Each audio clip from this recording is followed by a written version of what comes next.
ನೀವೇನು ಹೇಳಲಿಕ್ಕೆ ಬಯಸ್ತೀರಿ? ಈಗ ಈ ಪ್ರಕರಣದಲ್ಲಿ ನಿಮ್ಮೂರಿನ ಹುಡುಗ ಭಾಗಿಯಾಗಿದ್ದಾನೆ, ಕಾನೂನು ಹೋರಾಟ ಮಾಡಲಿಕ್ಕೆ ಯಾವ ರೀತಿ ನೆರವು?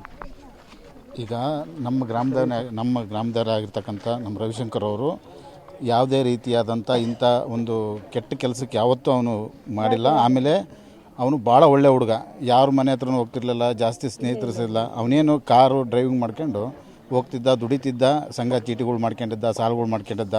ಅವನ್ನ ತೀರಿಸ್ಕೊಂಡು ಚಿಕ್ಕ ಮಕ್ಕಳು, ಅವರಮ್ಮ ತಾಯಿಗೆ ಕಾಲಿಲ್ಲ, ಹ್ಯಾಂಡಿಕ್ಯಾಫ್ಟು, ಅವ್ರ ತಾಯಿ ಸಾಕಾಣಿಕೆ ಮಾಡ್ಕೊಂಡು ಆಮೇಲೆ ತಂಗಿಯರಿಗೆಲ್ಲ ಇದು ಮಾಡ್ಕೊಂಡು ಅದರಲ್ಲೇ ಭಾಳ ಒಂದು ಕಷ್ಟಪಟ್ಕೊಂಡು ಜೀವನ ಮಾಡ್ತಿದ್ದ. ಬಟ್ ಇವನು ಹುಡುಗ ಅಂಥವನಲ್ಲ, ಯಾವುದೇ ಕಾರಣಕ್ಕೂ ಕೊಲೆ ಮಾಡೋಂಥ ವ್ಯಕ್ತಿ ಅಲ್ಲ. ಏನು ಅವನಿಗೆ ಒಂದು ಬಾಡಿಗೆ ಸಿಗುತ್ತೆ ಅನ್ನೋ ಒಂದು ವಿಚಾರಕ್ಕೆ ಬಾಡಿಗೆ ಅಂತೇಳಿ ಹೋಗಿದ್ದಾನೆ. ಬಾಡಿಗೆ ಅಂತ ಹೋದಂಥ ವ್ಯಕ್ತಿಗೆ ಬಾಡಿಗೆ ಅಂತೇಳಿ ಹೋದಂಥ ವ್ಯಕ್ತಿಗೆ ಇವತ್ತು ಅವನಿಗೆ ಕೊಲೆಗಾರನ ಪಟ್ಟ ಕಟ್ಟಿಬಿಟ್ಟಿದ್ದಾರೆ. ಆದ ಕಾರಣ ಅವನಿಗೆ ದಯವಿಟ್ಟು ಅವನಿಗೆ ಯಾವುದೇ ಅವನು ತಪ್ಪು ಮಾಡಿಲ್ಲ, ಕೊಲೆನೂ ಮಾಡಿಲ್ಲ, ಯಾವುದೇ ಹಣದ ಆಮಿಷಕ್ಕೂ ಅವನು ಬಲಿಯಾಗಿಲ್ಲ. ಏನು ನಾನು ಬಾಡಿಗೆ ಹೋಗಿದ್ದೆ, ಮುಂದೆ ನಾನು ತಪ್ಪಿಸ್ಕೊಂಡ್ರೆ ಮತ್ತು ಕಾನೂನು ರೀತಿಯಲ್ಲಿ ಏನಾದರೂ ತೊಂದರೆ ಆಗ್ಬೋದು ಅಂತೇಳಿ ಅವನೇ ಒಪ್ಕೊಂಡು ನಾನೇ ಕರ್ಕೊಂಡೋಗಿದ್ದು, ಅಲ್ಲಿ ಬಿಟ್ಟೆ ಬಂದೆ ಅಂತೇಳಿ ಅವನು ಇದು ಅಪ್ರೂವಲ್ ಆಗಿದ್ದಾನೆ. ಆ ಒಂದು ಉದ್ದೇಶ ಇಟ್ಕೊಂಡು ಇವರು ಅವನಿಗೆ ಸುಮ್ಮನೆ ಹಣದ ಆಮಿಷ ತಗೊಂಡಿದ್ದಾನೆ, ಹಣ ಇಸ್ಕೊಂಡಿದ್ದಾನೆ ಅಂತೇಳ್ಬಿಟ್ಟು ಅವನಿಗೆ ಅಪರಾಧಿ ಮಾಡ್ತಿದ್ದಾರೆ. ದಯವಿಟ್ಟು ಅವನು ಅಪರಾಧಿ ಅಲ್ಲ, ಅವನು ನಿರಪರಾಧಿ. ಎಲ್ಲ ನಾವು ಗ್ರಾಮಸ್ಥರು ಕೇಳ್ಕೊಳ್ಳೋದು ಇಷ್ಟೇ, ಎಲ್ಲ ಗ್ರಾಮಸ್ಥರ ಪರವಾಗಿ ನಾವು ಹೇಳ್ತಿದ್ದೀವಿ, ಅವನು ದೇವರಾಣೆಗೂ ಅಪರಾಧಿ ಅಲ್ಲ, ಅವನು ನಿರಪರಾಧಿ. ಯಾವುದೇ ರೀತಿಯಾದಂಥ ತಪ್ಪು ಮಾಡಿಲ್ಲ. ಅವನ್ನ ತಪ್ಪಿತಸ್ಥನ ಮಾಡಬೇಡ್ರಿ, ಬೇಗ ಅವನ್ನ ನಮ್ಮ ಗ್ರಾಮಕ್ಕೆ ಅವನ್ನ ಮರುಕಳಿಸ್ಬೇಕಂತೇಳಿ ಕೇಳ್ಕೊಂತೀವಿ. ರವಿಶಂಕರ್ ಜಮೀನು ಕೂಡ ಮಾರ್ಕೊಂಡಿದ್ದ ಅಂತಕ್ಕಂಥ ಮಾತಿದ್ದಾವೆ, ಮತ್ತು ಅದ್ರ ಬಗ್ಗೆ ಏನು ಹೇಳ್ತಾರೆ ಸರ್? ಅವನು ಮದುವೆ ಆದಮೇಲೆ ಮತ್ತು ಸಾಲ ಎಲ್ಲ ಅವ್ರ ತಂಗಿ ಮದುವೆ ಮಾಡಿದ್ಮೇಲೆ ಸ್ವಲ್ಪ ಸಾಲಗಳಿದ್ವು. ಆದ ಕಾರಣ ಅವನು ಜಮೀನನ್ನು ಮಾರಿ ಸಾಲದವರಿಗೆಲ್ಲ ತೀರಿಸ್ಕೊಂಡು ಒಂದು ಮನೆ ಕಟ್ಕೊಂಡು ಈಗ ಒಂದು ಸುಖವಾದ ಜೀವನ ಮಾಡೋಕ್ಕೆ ಅವನು ಈಗ ಮುಂದೆ ಆಗಿದ್ದ. ಇವತ್ತು ಅವನಿಗೆ ಒಂದು ಇಲ್ದಂಗೆ ಆಗೋಗ್ಬಿಡ್ತದೆ. ಇವತ್ತು ಒಂದು ಕಾರ್ ತಗೊಂಡು ಬಾಡಿಗೆ ಕಾರ್ ಓಡಿಸ್ಕೊಂಡು ಜೀವನ ಮಾಡ್ತಾಯಿದ್ದ. ಈ ಜೀವನ ಮಾಡ್ತಕ್ಕಂಥ ಸಂದರ್ಭದಲ್ಲಿ ನಾವು ಬಾಡಿಗೆ ಸಿಗುತ್ತೆ ಒಂದು 4,000 ರೂಪಾಯಿ ಅಂತೇಳಿ ಅವನು ಬೆಂಗಳೂರಿಗೆ ಬಾಡಿಗೆ ಹೋದ. ಅವರು ಅವನು ದರ್ಶನ ಸಂಘದ ಅಧ್ಯಕ್ಷ ಅಂತೇಳಿ ಅವನು ರಘು, ಅವನು ಈ ದರ್ಶನ್ ಅವ್ರನ್ನ ಭೇಟಿ ಮಾಡೋಕ್ಕೆ ಹೋಗ್ತಿದ್ದೀವಿ ಬಾ ಅಂತೇಳಿ ಕರೆದಿದ್ದಕ್ಕೋಸ್ಕರ ನಾನು ದರ್ಶನ ನೋಡ್ತೀನಲ್ಲ ಅನ್ನೋ ಒಂದು ಕುತೂಹಲದಲ್ಲಿ ಆಸೆಯಲ್ಲಿ ಅವನು ಹೋದ ಹೊರತು ಯಾವುದೇ ರೀತಿಯಾದಂಥ ಹಿಂಗೆ ಕೊಲೆ ಮಾಡ್ತಾರೆ, ಅವನ್ನ ಈ ಥರ ಕೊಲೆಗಾರನಾಗಿ ಪಟ್ಟ ಸೇರಿಸ್ತಾರೆ ಅನ್ನೋ ಒಂದು ವಿಚಾರ ಇವನಿಗೆ ಗೊತ್ತಿಲ್ಲ. ಅವನು ಹೋದ, ಅವನಿಗೆ ಡ್ರೈವಿಂಗ್ ಮಾಡ್ಕೊಂಡ ಬಂದ. ಈಗ ರವಿಶಂಕರ್ ಯಾವತ್ತಾದರೂ ದರ್ಶನ್ ಅಭಿಮಾನಿಯಾಗಿ ತೋರ್ಪಡಿಸ್ಕೊಂಡಿದ್ನ?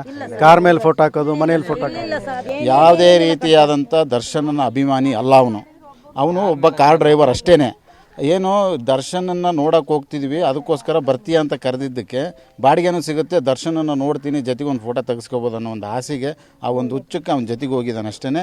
ಅವನು ಹೋಗಿದ್ದ ಸಂದರ್ಭದಲ್ಲಿ ಈ ಘಟನೆ ನಡೆದ ಮೇಲೆ ಅವನ ಪಾಡಿಗೆ ಅವನು ಗೊತ್ತಿಲ್ಲ ಅವನಿಗೆ ಅದೆಲ್ಲ ನಡೆದಿರೋದು. ಅವನ ಪಾಡಿಗೆ ಅವ್ನು ಬಂದಿದ್ದಾನೆ, ಬಾಡಿಗೆ ಇಸ್ಕೊಂಡಿದ್ದಾನೆ, ಬಂದಿದ್ದಾನೆ.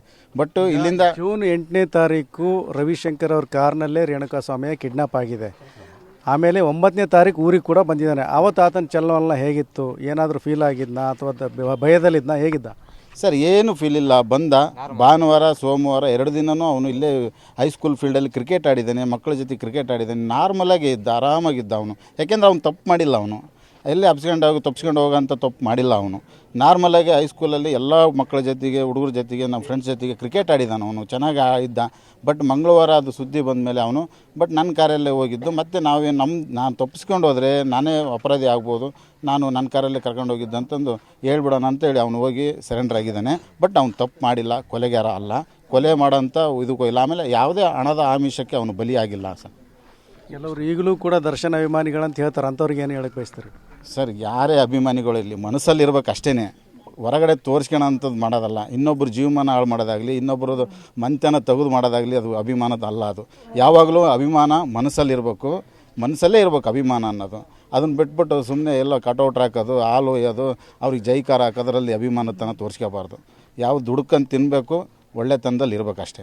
ಈಗ ರವಿಗೆ ಇನ್ನೊಂದು ಹೆಸರು ರಾಜು ಅಂತ ಏನಾದರೂ ಇತ್ತಾ? ರವಿ ಅಂತ ಕರಿತಿದ್ರ, ರಾಜು ಅಂತ ಕರಿತಿದ್ರ, ಏನು ಪೂರ್ತಿ ಹೆಸರು ಸರ್? ಅವನ್ನ ಚಿಕ್ಕವನಿಂದಲೂ ರಾಜು ಅಂತ ಇದ್ದರು. ಬಟ್ ಅವನ ಆಧಾರ್ ಕಾರ್ಡು ಮತ್ತು ಸ್ಕೂಲು ದಾಖಲಾತಿ ಪ್ರಕಾರ ಅವನಿಗೆ ರವಿಶಂಕರ್ ಅಂತ ಹೆಸರಿರೋದು.